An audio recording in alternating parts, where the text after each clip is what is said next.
Hello, and welcome to the Anne Arundel County State's Attorney's Office 2021 Virtual Awards Ceremony in commemoration of National Crime Victim Rights Week. My name is Joan Stamnitz, and I am the Director of Victim Witness Services for the State's Attorney's Office. Each year for the past 20 years, our office has held an awards ceremony and luncheon to honor individuals in our county who have made a difference through their work or actions for a victim or in regards to victims of crime. This annual event, as so many events over the past 13 months, has been impacted by COVID-19.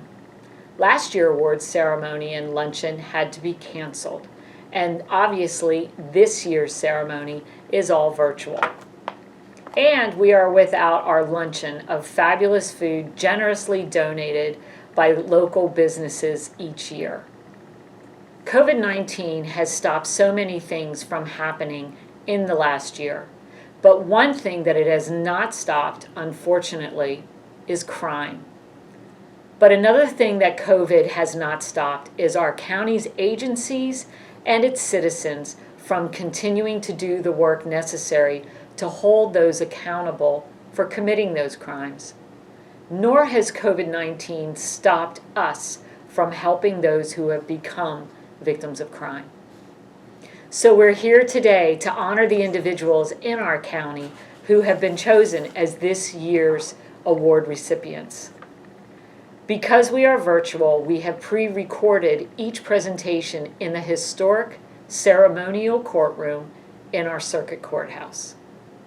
So without further delay, here is our first presenter, Assistant Director of Victim Witness Services, Casey Hall. Good afternoon, everyone. My name is Casey Hall, and I'm the Assistant Director of Victim Witness Services for Anne Arundel County State's Attorney's Office. I am here today to honor Jane Strong. According to an old Chinese proverb, there's an invisible thread that connects two people who are destined to meet and influence each other's lives. However, I'm here to share that Jane Strong has connected with more than two people. In fact, Jane Strong has been with the Anne Arundel County State's Attorney's Office for 23 years as a volunteer coordinator. Jane coordinates volunteers, summer law clerks, and takes on special projects. One special project that Jane has taken pride in doing is working on the remembrance quilts for victims of crime. The original piece was first displayed by the Anne Arundel County State's Attorney's Office in April of 1997 during the National Crime Victims' Rights Week. In 2003, the second remembrance quilt was created after the original became filled. What you may not see is the invisible thread, handcrafted by Jane on each memory quilt piece. The memory quilt piece represents crime victims who have lost their lives to homicide or vehicular manslaughter crimes. The memory squares were created by victims' families to permanently honor their loved ones. Jane Strong has been our invisible thread and has helped victims of crime by dedicating her craftsmanship to allow victims' families see their loved one's quilt piece on display. The remembrance quilts are on display in the State's Attorney's Office as a loving tribute not only to victims who have died, but to strengthen and encourage to those who remain. Jane is always helping out the Victim Witness Unit with events to include the statewide memorial service, the annual National Crime Victims' Rights Week ceremony and luncheon, and the Victims Fun Run. Jane is always supportive of crime victims, even though she is the invisible thread. Today she's our visible thread and deserves this recognition for her countless hours of her craftsmanship that she has dedicated to crime victims. Jane, I now present you a certificate of appreciation for outstanding victim advocacy in recognition of exemplary service to victims of crime and for dedication and compassion shown to them in their time of need. Congratulations, Jane. Thank you. Well deserved. You're welcome. Thank you for this recognition. I'm always moved by the extent to which the State's Attorney's Office supports victims and witnesses. Our program creates a safe place for them, encouraging them to step forward and seek justice. I am truly thankful for the opportunity to serve my community, and I hold this honor close to my heart. Thank you so much, Casey. Thank you, Casey, and congratulations, Jane Strong. Our next presenter is Stasha Prigge. She's an assistant state's attorney in our office, and also she is the juvenile trial team leader. A key component of reducing the number of juvenile offenders in the community is addressing the fact that so many troubled youth suffer from the effects of significant and frequently horrifying trauma. A study by the Northwestern University Juvenile Project followed 1,829 detained youth from Cook County from 1995 to 1998. Not surprisingly, it revealed that this group of detained youth had massive mental health needs due to traumatic experiences during their childhood. In the field, trauma from childhood is frequently measured by the severity or number of adverse childhood experiences, otherwise known as ACEs. In my capacity as Chief of the Juvenile Division here at the State's Attorney's Office, I see that so many young offenders suffer from crushing and debilitating exposure to trauma, such as domestic violence, child abuse, community violence, and the effects of chronic substance abuse upon the children of addiction. So many of our youthful offenders were victims themselves. These pioneers standing before you at this time are recognized with this award as they are challenging the status quo. Rather than wait for troubled youth to commit enough severe crimes to be removed from the communities, these 5 professionals are identifying at-risk youth in the community, and they are making efforts to link the troubled youth to a variety of meaningful and mental health services to provide at-risk youth much needed help before additional crimes occur. With this preventative approach, there will be less future victims who suffer needlessly at the hands of an untreated offender. These following 5 people are hereby recognized for this award are innovators in their fields. There is no playbook for the work that they are doing. First, I'd like to recognize Lieutenant Steve Thomas. You can step forward. Lieutenant Steve Thomas is a sworn police officer with the Anne Arundel County Police Department. He is assigned to the Anne Arundel County Crisis Response, which is a mental health agency designed to meet the needs of Anne Arundel County citizens who are in crisis. Lieutenant Thomas travels with the Crisis Response Team to emergency police calls involving serious trauma in the community. Lieutenant Thomas has received extensive training in the mental health services, and then he turns around and trains many professionals in the county about mental health issues affecting our society. He seems to be everywhere at all times. He works with Anne Arundel County Public Schools to try and identify at-risk children to make links to the services.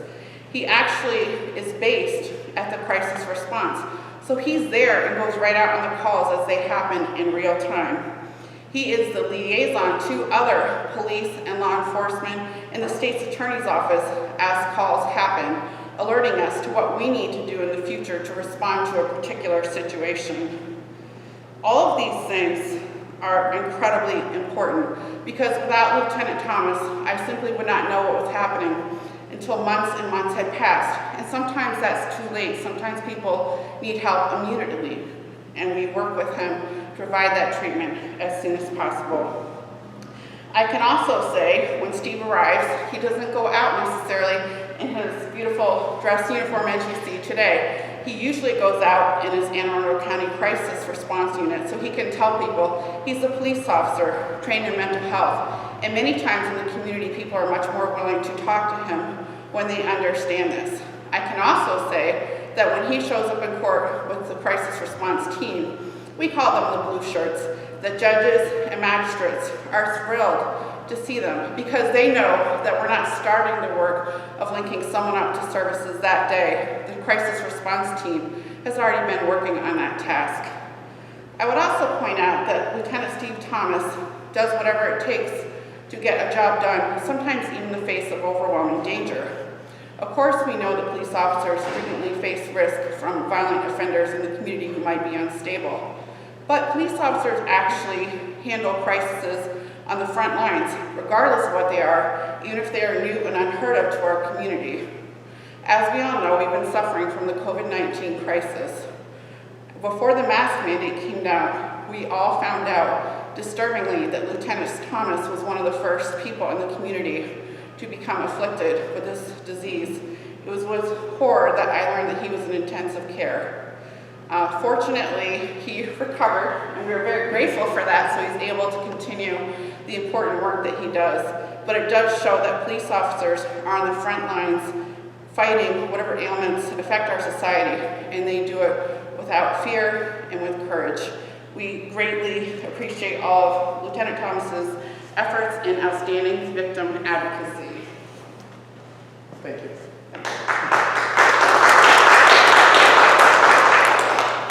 Next, I'd like to call two people. We have Candace Keyflower, did I say your name right? And also we have Melissa Ray. Candace is a licensed certified professional counselor, and she's also the crisis intervention team supervisor at the Anne Arundel County Crisis Response. Melissa Ray, who's immediately next to me as well, also provides much of those hands-on response. In their capacity at Crisis Response, both Candace and Melissa Ray provide many services to troubled youth in Anne Arundel County. They respond with the police department to some of the most compelling and urgent calls in Anne Arundel County, and they handle many cases that are simply overwhelming. In one of my cases, we had a victim, a young victim, that needed some assistance in crisis, and I was able to sit through an emergency evaluation at the victim's request. I realized how incredible the work is that they do. It is incredibly emotionally taxing to be dealing with such raw frontline issues. But these two, nothing ever stops them. They are part of that famous blue shirts team that show up in the courthouse. They go to many community meetings. They are interfacing over and over again with parents of some of the troubled youth, sometimes to the point of they might wonder who the actual target of the counseling is. But they all know all the names of the service providers in the county. They know what kind of insurance these providers will accept, and they do some very random things that you might not expect, like provide neonatal counseling for a young mother expecting a child because she might not otherwise know. They come to court to support the families, and it is a calming presence for all. And sometimes when they come to court, we already have months in established with a young respondent who is facing troubles, and that can make all the difference in a successful outcome. We very much appreciate all their efforts to work together with the police department, the state's attorney's office, and the school education departments for the benefit of our youth in the community. I'd like to call Candace forward. Thank you for your outstanding victim advocacy on behalf of the Crisis Response Team for Youth in the County. And Melissa Ray, if you could come forward. And if I haven't already said so, the name of this team's work, we've named the award Frontline Pioneers Treating At-Risk Youth. And sometimes I see Melissa several times a week. That's how invested she is in this courthouse. So I didn't have to give her directions on where to come today. Thank you, Melissa.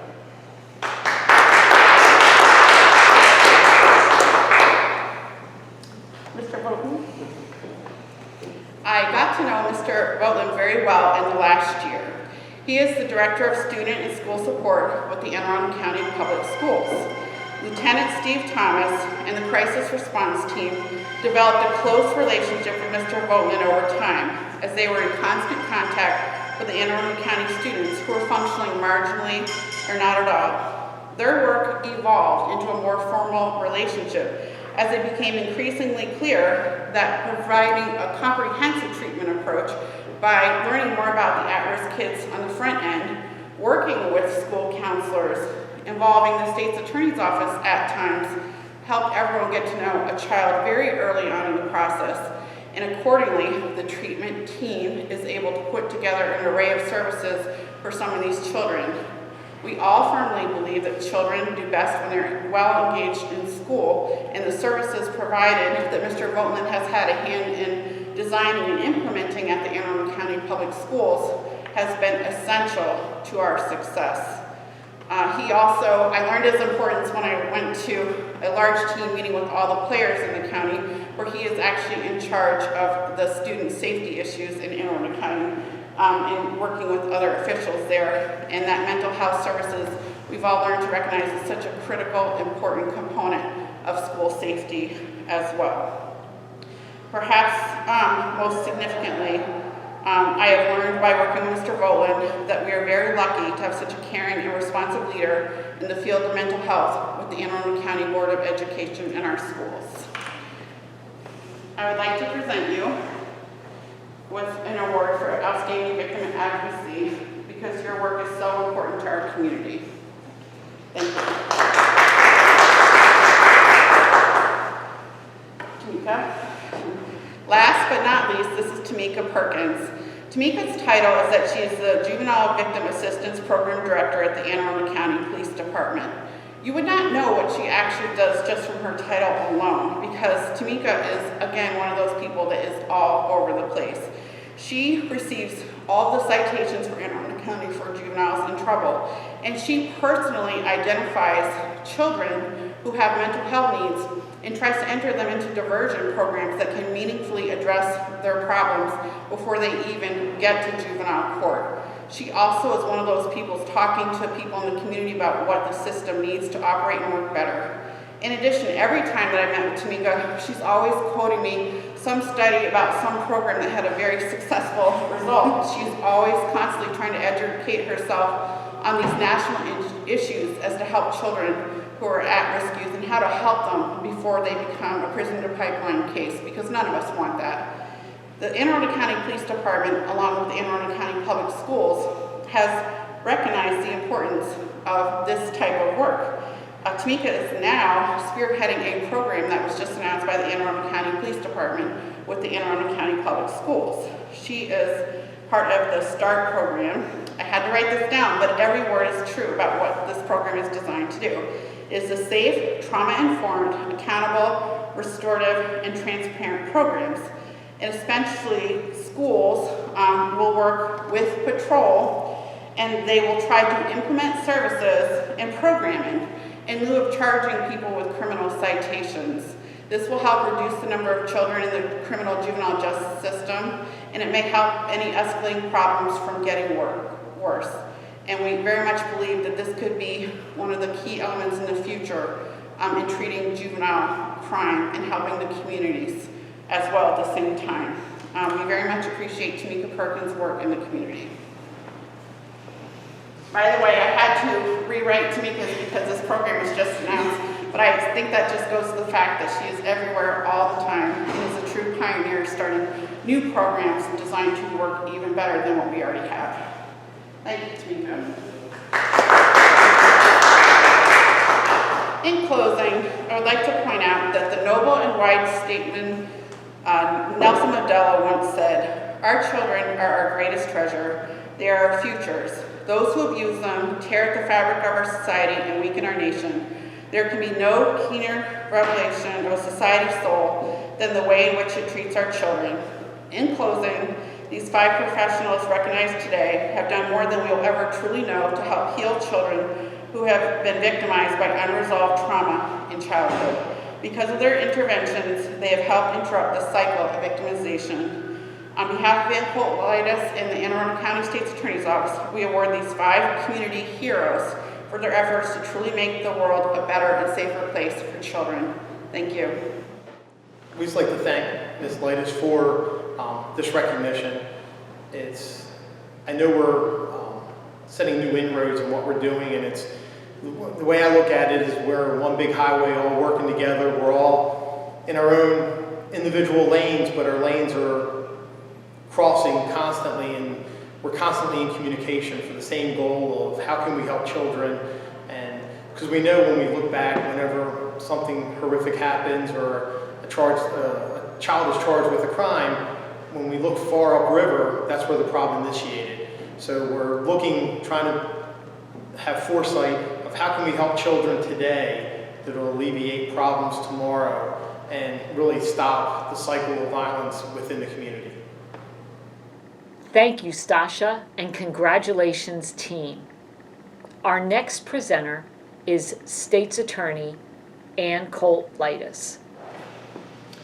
As we observe National Crime Victims Week, Assistant State's Attorney Jason Steinhardt and I have the privilege today to present a Victims' Right Award to 2 Anne Arundel County detectives, Detective Ian Priest and Detective Scott Ballard, for their service not only to our county citizens, but to a homicide victim and his surviving friends and family for their perseverance and commitment under the most extraordinary circumstances in bringing a killer to justice. Their story illustrates how police officers lay their lives on the line every day for us in helping solve crime, identify perpetrators, and then embark on one of the most dangerous tasks of all, going out and looking for and arresting an armed fugitive. On February 5th, 2020, at 4:47 p.m., Anne Arundel County Police discovered 44-year-old Christopher Jones brutally murdered at his home in Glen Burnie. The home was ransacked, and his Toyota Camry was missing. It was not a stretch to believe that Mr. Jones's killer had fled in the car, and finding it quickly may help solve his murder. Enter the members of the Fugitive Apprehension Team, whose job it is to help find dangerous and wanted individuals, while other members of the police department are busy conducting their investigation and gathering evidence. Two members of that team, Detective Ian Priest and Detective Scott Ballard, responded to the Brooklyn Park area of Anne Arundel County, near the Baltimore City line, after they received notification that Mr. Jones's vehicle was captured on a license plate reader near Church Street that morning and early afternoon. Detective Priest and Detective Ballard, along with their fellow team members, were all out looking for the Toyota, and at 11 p.m., Detective Priest spotted it in Anne Arundel County and followed it as it drove into Baltimore City. The driver refused to pull over after Detective Priest turned on his license siren, and the vehicle made a right-hand turn onto Pennington Avenue towards Hawkins Point Road and then onto Curtis Creek Bascule Bridge. It was clear that the driver was not going to stop. As the vehicle crossed the Curtis Creek Bascule Bridge, Detective Ballard drove up next to the vehicle, and without warning, the driver of the vehicle shot at Detective Ballard. The shot went through Detective Ballard's driver's side window and struck him in his face. Despite being seriously injured and soon unable to speak, Detective Ballard still managed to have the presence of mind and the strength to notify other officers via his radio that shots were fired, and then, when he could no longer speak from his injuries, send text messages that he was hit and was driving to the Royal Farm store at the city line. Officers from Anne Arundel County and Baltimore City and paramedics all responded to the Royal Farms to assist Detective Ballard, who was then transported to shock trauma. Detective Ballard would undergo emergency surgery and then later reconstructive surgery for extensive injuries to his jaw, which was wired shut for months. Detective Priest continued to follow the Toyota onto Fort Smallwood Road, back into Anne Arundel County, where it made a left onto Hilltop Road and drove through the neighborhoods of Orchard Beach and Stony Beach. The pursuit continued both on and off the road. The driver was shooting from his moving vehicle at Detective Priest's vehicle, and one of the projectiles struck Detective Priest in his right arm, rendering it useless. A second projectile grazed Detective Priest on the right side of his torso. Yet another one went straight through Detective Priest's headrest, where he narrowly missed a potentially fatal wound. His police car had at least a dozen or more bullet holes in it.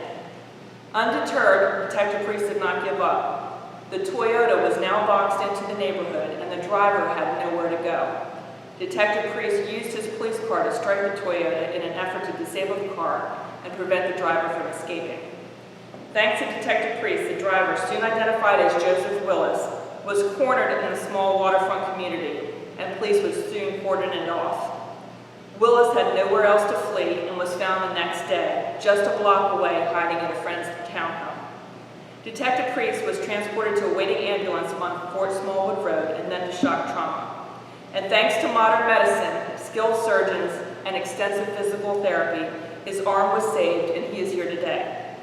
It is because of Detective Priest and Detective Ballard persevering through this ordeal, despite the extreme personal risk to their lives, that Joseph Willis was apprehended and brought to justice by the Anne Arundel County Police Department. And at just 22 years of age, Willis remarked upon his arrest that he shot the officers because he thought it could not have gotten any worse, having just killed someone, and he wanted to get away. But Detective Priest and Detective Ballard did not let this dangerous man with nothing to lose get away.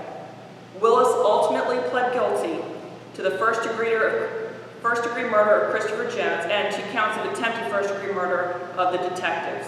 He was sentenced to 3 consecutive life terms.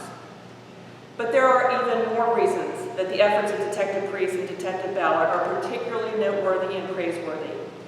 While they certainly demonstrated courage that last February, it is the past year of enduring a long journey of repeated surgeries and rehabilitation with grace and their continued desire to serve our county and crime victims once again that is truly remarkable. Detective Priest and Detective Ballard, we are all honored to be in your presence today, and we are gratified that despite the challenges of the past year, you are back to serving the police department with distinction. We recognize your service to victims of crime with the 2021 Victims' Rights Award from the State's Attorney's Office. It is not only for your bravery on February 5th, 2020, but also in recognition of your many years of seeking justice for victims of crime every single day. Thank you for your service. Detective Priest. Thank you very much. And Detective Ballard. Thank you very much, and I congratulate you. Okay, detectives, why do you do the work that you do? I've always been interested in police work. Even as a child, I joined the military. I did law enforcement in the military. And then I joined the police department when I was 25 years old. So ever since then, I love doing my job. I love going out. I love speaking to the citizens of the county. I like apprehending the guys who are out there breaking the law. So. And how many years has it been? October '98, so 22 years. This will be my, I think, 23rd coming up. So Okay. I've been in great units since I've been assigned to the police department. I was in a streets crimes unit, tactical patrol unit with Northern District, and then in 2007 I came to the fugitive apprehension team, and that's so far been my favorite job.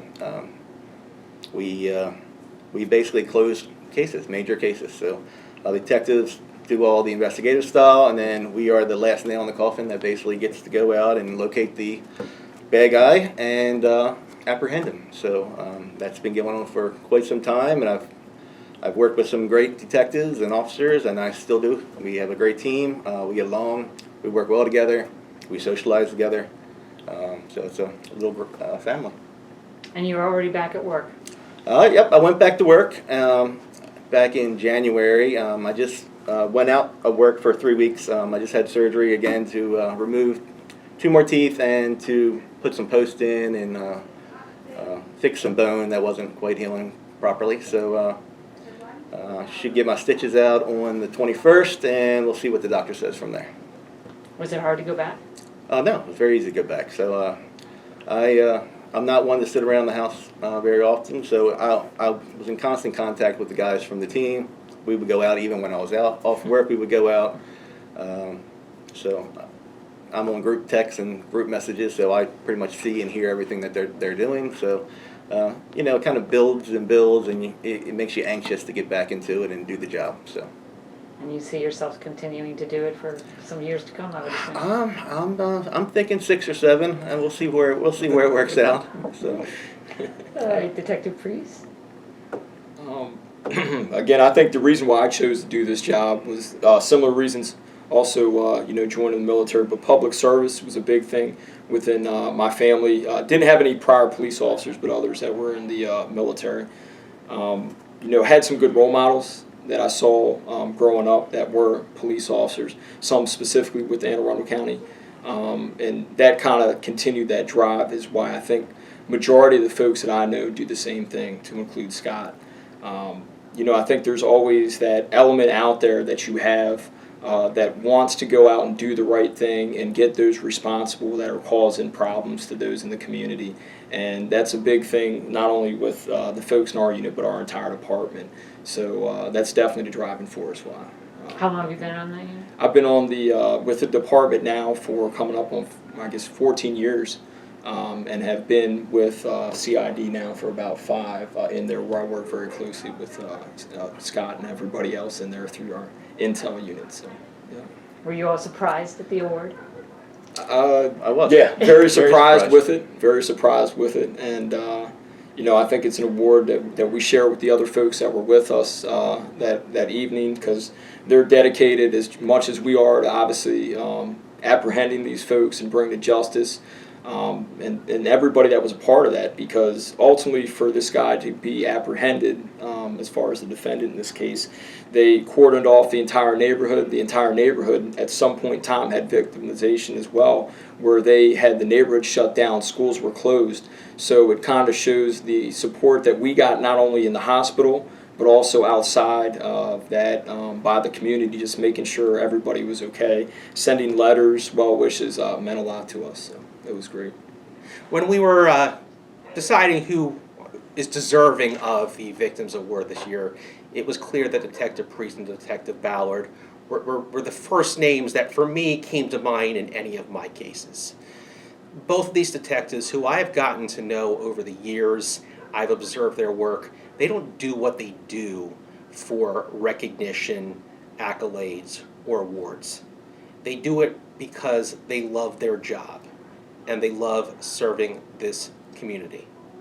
And that's why I could think of no two individuals that were more deserving of this award than Detective Priest and Detective Ballard. And to say, to beyond that, their unit, the Fugitive Apprehension Team, they are sent in for some of the toughest cases that this county handles.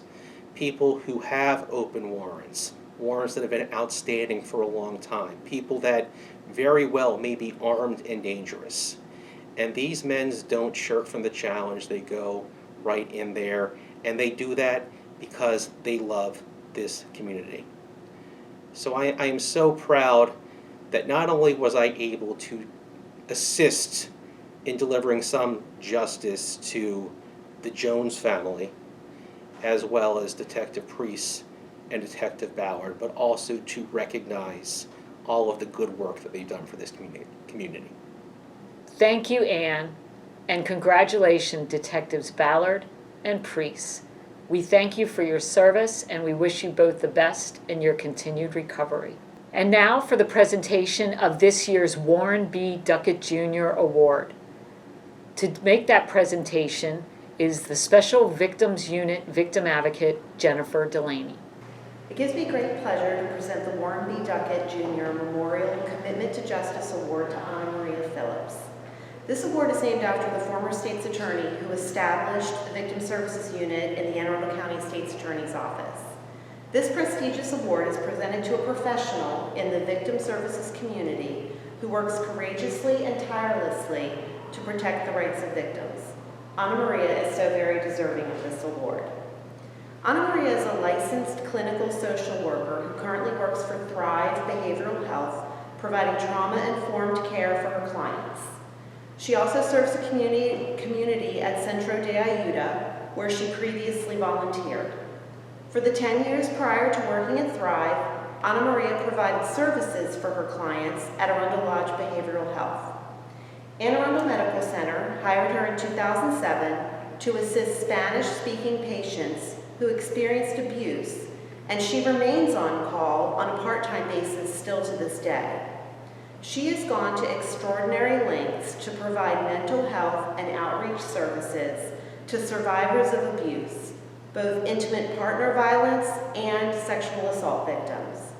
She does this by providing trauma support, safety planning, referrals, and resources to Spanish-speaking victims who can be isolated in the greater community. Her reach and effectiveness in her advocacy provides consistent excellence in service to the Hispanic community, even during times of limited resources and increased bias, which serve as barriers to mental health services. Many agencies in Anne Arundel County have benefited from Anna Maria's outreach. In her capacity at Anne Arundel Medical Center, she responded to calls at all hours of the day and night. She works to combat the bias her clients face by educating her colleagues, often without them even knowing it. Anna Maria has a way of taking someone's view of an illegal immigrant and transforming that idea into seeing the person as a real mother or a real daughter, as a person with a real story. She spends hours writing letters to immigration authorities on behalf of her clients who need U visas or asylum. Ana Maria works with many of our Spanish-speaking child victims of sexual abuse. Not only does she provide them with much-needed mental health treatment, but she also helps them and their families navigate the court process. She is willing to attend pretrial conferences and court hearings with victims and their families. She has facilitated conference calls throughout the pandemic when we were unable to meet victims in person. Before we had a Spanish-speaking advocate, Ana Maria assisted our office by translating text messages for us. This provided valuable information about what the defendant was saying to the victim during the abuse. She is often doing all of these things on her own personal time after regular work hours. Ana Maria is a constant source of support for our Spanish-speaking victims who are often struggling to adapt to life in a new country, in addition to dealing with the trauma of being victims of crime. Our child victims are lucky to have her, and we are lucky to have her as well. We thank and recognize Ana Maria Phillips as her work uplifts and heals so many victims in our community. We proudly award you the Warren B. Duckett Jr. Memorial Commitment to Justice in honor of your exceptional work. Ana Maria, I'm so happy that we were able to nominate you and give you this award. You really are a huge asset to our office, to the sex abuse unit in particular. We could not have gotten through this past year without you. Can you tell us a little bit about how you came to be in the field of victim services? I've always had an interest in children, and actually my first job out of my master's program was in a children's crisis center, and that's where I first encountered children who had been sexually abused and was appalled at the system, especially what we called in Connecticut DCYS and what's CPS here, how they just reunited these kids with the abusers.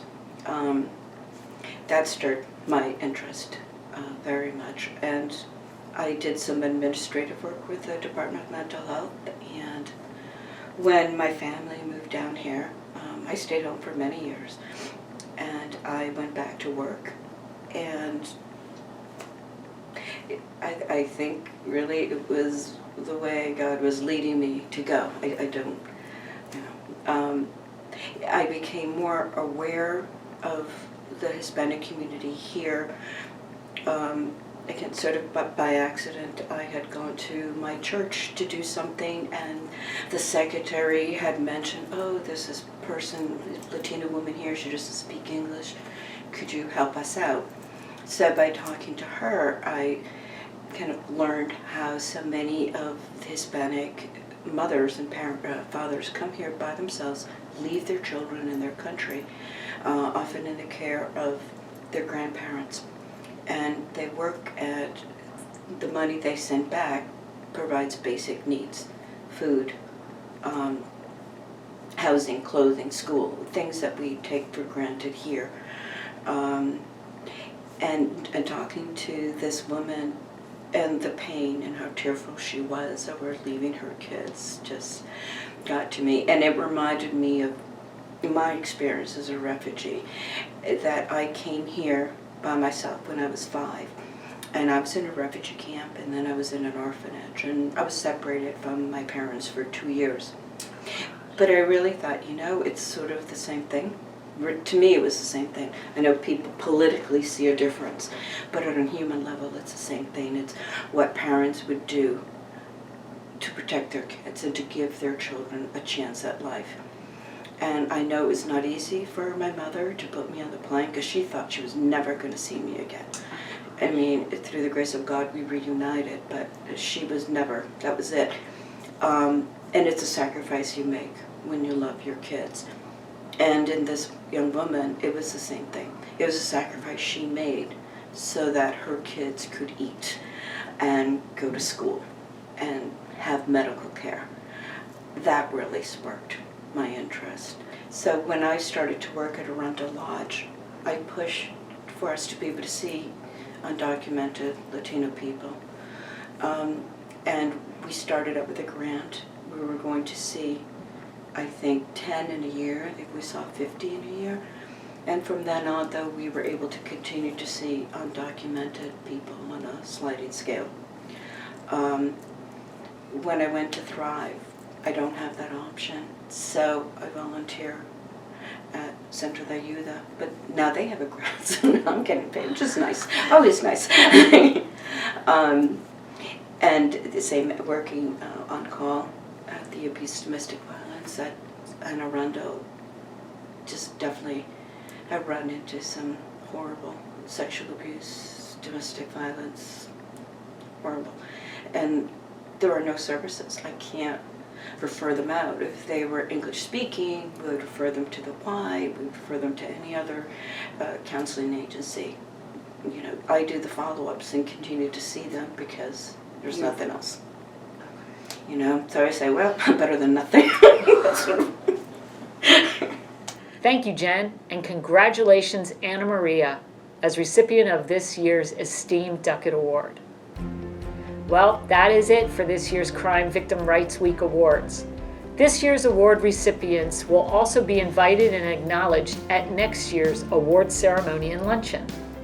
Thank you all for joining us for this important event, which not only recognizes those amazing people, but it also serves as a reminder to us all about why we do the work that we do. I'd like to take this moment to thank everyone in the State's Attorney's Office and to all those in our county in the criminal justice field for all of your hard work and dedication to victims of crime over this past very challenging and stressful year.